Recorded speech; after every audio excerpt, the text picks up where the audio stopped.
I'm Yaneli, also known as Miss Be Helpful, with another FinCap Friday brought to you by NGPF. Before January 2024, if you wanted to buy some Bitcoin, you had to follow many steps. First, you had to choose an exchange where you could trade your dollars for Bitcoin. Then you needed to create an account with that exchange and set up your Bitcoin wallet. That way you could store your password or private key.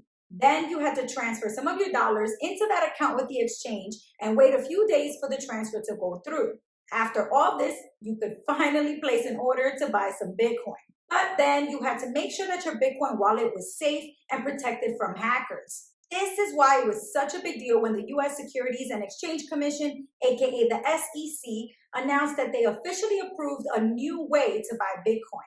Just like investors can buy and sell shares of stock in a company, investors can also buy and sell shares of a fund that holds stocks from many different companies.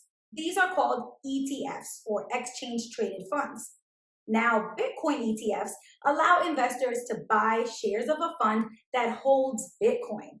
These Bitcoin ETFs are managed by major investment firms like Fidelity and BlackRock.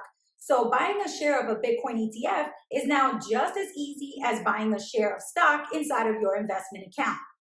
Now, this might sound all good at first, but there are pros and cons that you need to know about.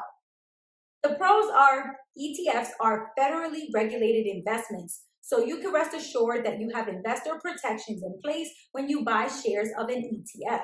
Also, you're letting the investment firm deal with all the trading and managing of the Bitcoin and storing the private keys.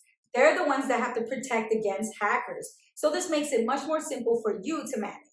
Finally, being able to hold Bitcoin inside of a tax-advantaged investment account like a 401k or a Roth IRA could be a really big perk for investors who never really had a way of doing this before. But there are some cons too.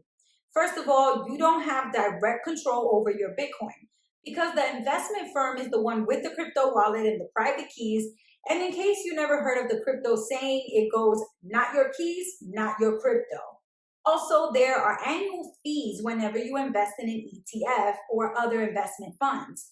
These fees are called expense ratios. So if you buy and hold crypto on your own and store your private keys on your own, then you only have to pay a fee when you make your first trade. But when you invest in a Bitcoin ETF, you have to pay the expense ratio annually. And that can range from 0.25 on the low end to over 1% on the high end.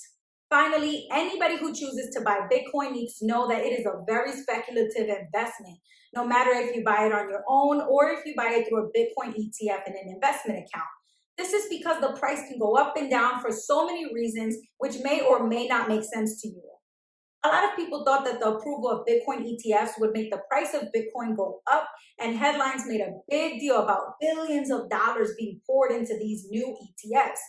But what actually happened in the 2 weeks after the approval of the first Bitcoin ETFs was that the price of Bitcoin decreased by 20%.